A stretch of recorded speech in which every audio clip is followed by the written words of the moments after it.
हरे कृष्ण, राधे राधे। आज हम इस वीडियो के माध्यम से कार्तिक मास महात्म्य 7वें और 8वें अध्याय का श्रवण करेंगे। इसके पहले अध्यायों का श्रवण आप हमारे चैनल पे कर सकते हैं। और आप सबसे छोटा सा अनुरोध है, आपको ये अध्याय कथाएं अच्छी लगती हैं तो इसे लाइक करना ना भूलें। श्री गणेशाय नमः। मंगलकारी श्री हरि का सच्चा नाम ध्याओ, कार्तिक मास महात्म्य का 7वां अध्याय बनाओ। नारद जी ने कहा, हे राजन, कार्तिक मास में व्रत करने वालों के नियमों को मैं संक्षेप में बतलाता हूँ, उसे आप सुनिए। व्रती को सब प्रकार के आमिष, मांस, उड़द, राई, खटाई और नशीली वस्तुओं का त्याग कर देना चाहिए। व्रती को दूसरे का अन्न ग्रहण नहीं करना चाहिए, किसी से द्वेष नहीं करना चाहिए और तीर्थ के अतिरिक्त अन्य कोई यात्रा नहीं करनी चाहिए।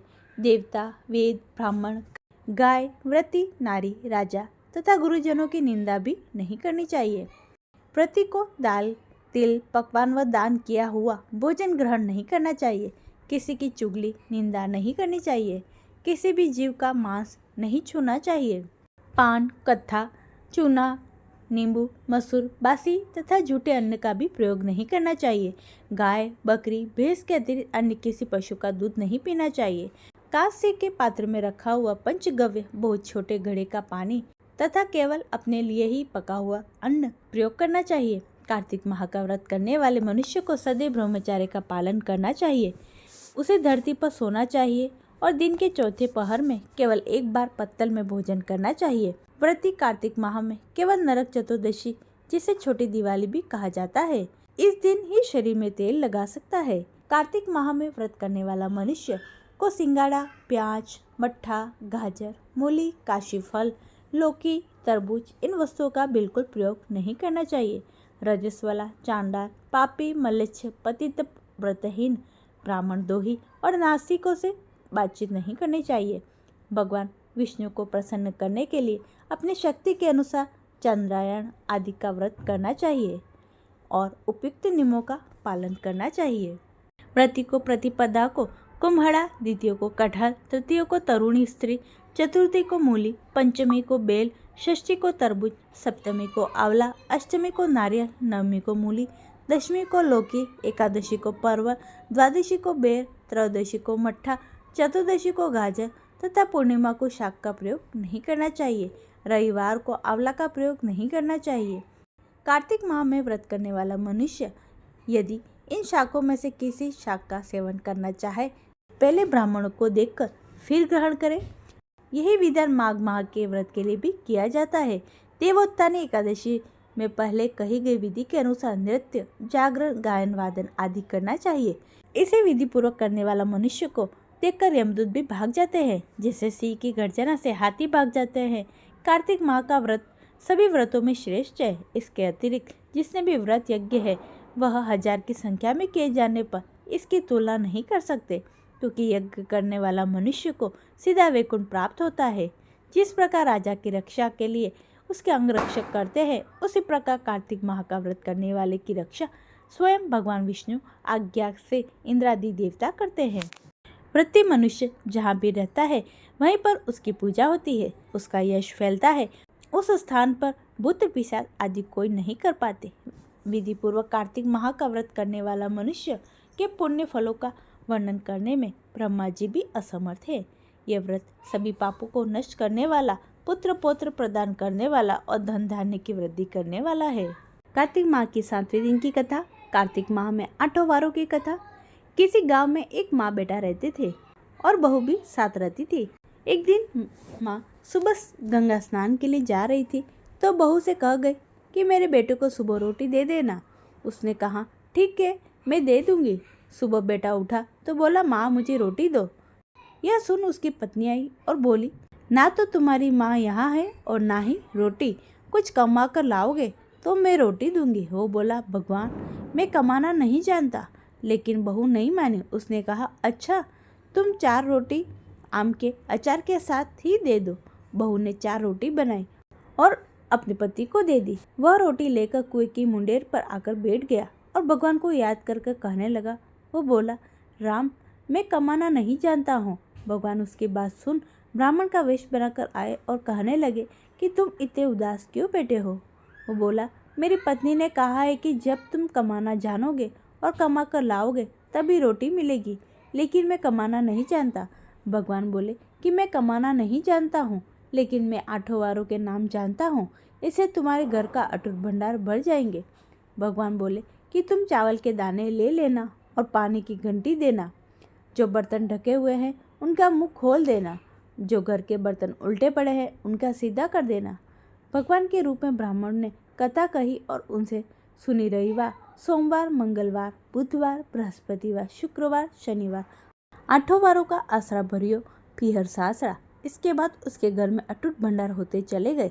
घर पहुंचता तो उसकी पत्नी ने पूछा कि क्या लाए हो। उसने कहा कि 8 वारों का नाम लाया हूँ। पत्नी ने सोचा चलो कुछ तो लाया है। पति फिर बोला कि चावल के दाने और पानी की घंटी ला।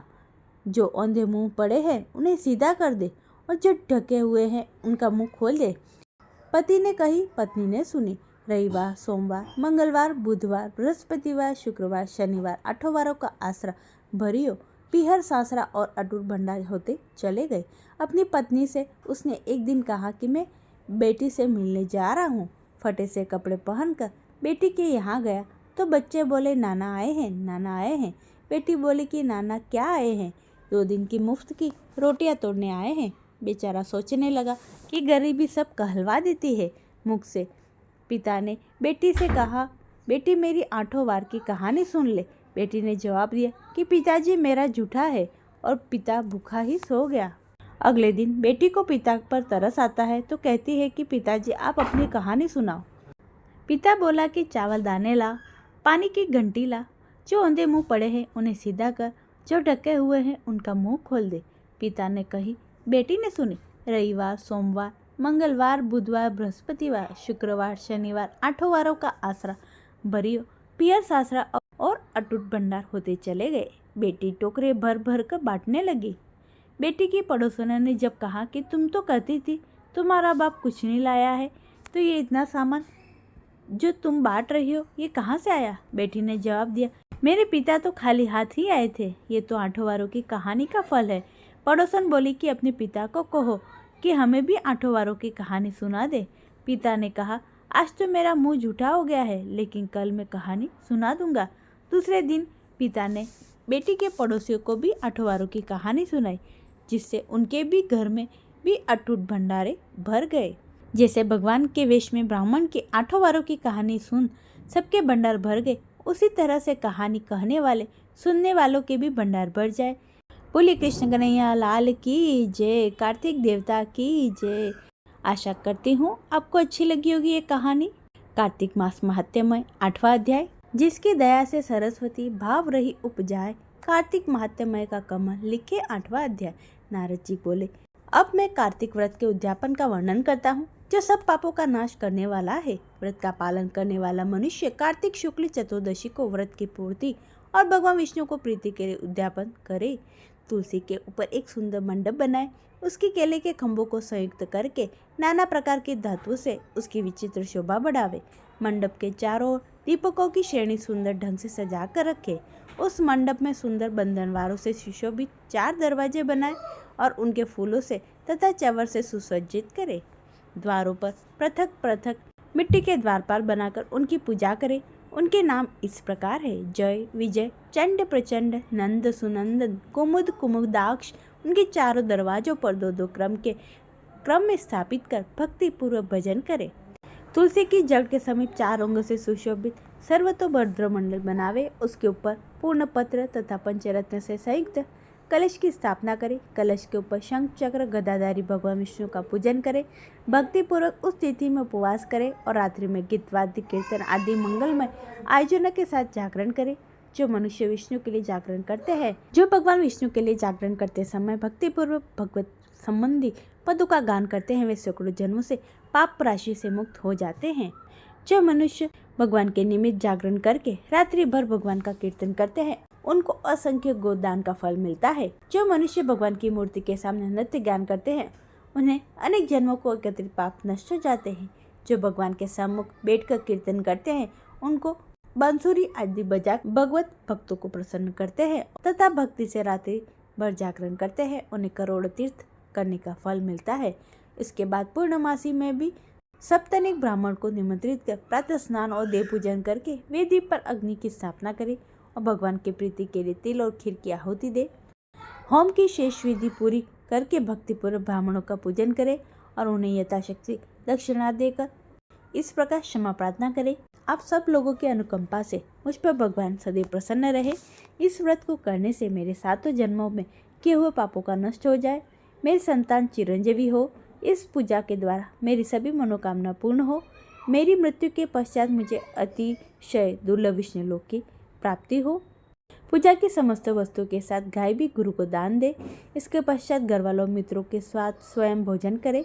भगवान द्वादशी तिथि को शयन से उठे, त्रयोदशी को देवताओं से मिले और चतुर्दशी को सबको उनका दर्शन एवं पूजन किया। इसलिए इस तिथि में भगवान की पूजा करनी चाहिए।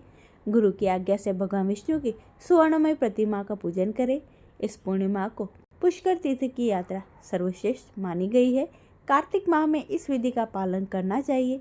जो इस प्रकार कार्तिक के व्रत का पालन करते हैं वे धन्य और पूजनीय हैं। उन्हें उत्तम फल की प्राप्ति होती है। जो भगवान विष्णु की भक्ति में तत्पर हो कार्तिक व्रत का पालन करते हैं उनके शरीर में स्थित पाप तत्काल नष्ट हो जाते हैं।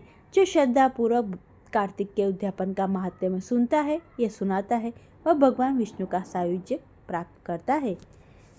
ये था आज का 8वां अध्याय।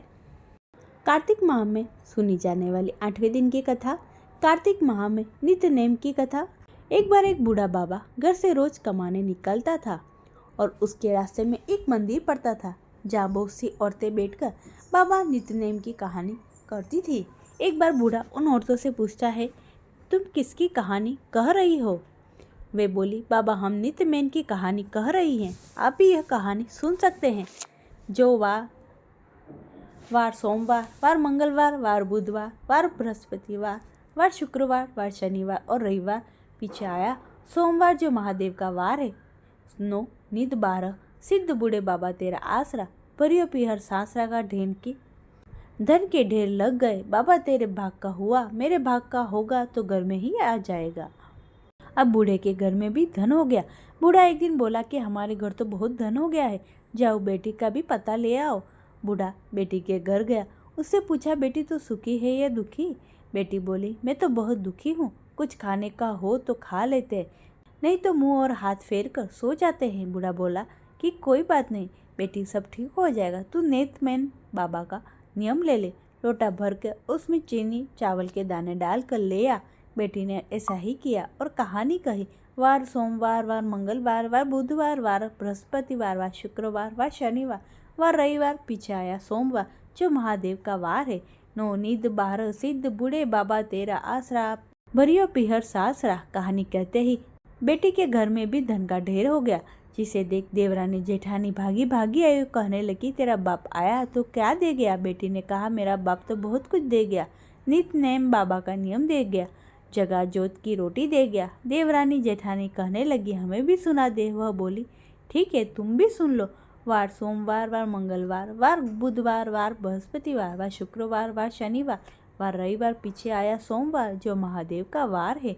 जो निध 12 सिद्ध बूढ़े बाबा तेरा आसरा, भरियो पीहर सासरा। कहते ही धन के ढेर लग गए। हे नित्यमेन बाबा, जैसा बूढ़े बाबा के टूटे बेटी के टूटे, ऐसे सबके यहाँ टूटी हो। कहानी कहने वाले के यहाँ भी और कहानी सुनने वाले के यहाँ भी। बोलिए नित्यमेन बाबा की जय, कृष्ण कन्हैया लाल की जय। ये था आज का 7वां अध्याय और 8वां अध्याय और इससे जुड़ी हुई कार्तिक मास की कथाएं। आशा करती हूँ आपको अच्छी लगी होगी। इसे लाइक करें, चैनल को सब्सक्राइब कर ले और कमेंट में जय श्री कृष्ण लिखना ना भूले। सभी भक्तों को प्रेम भरा राधे राधे।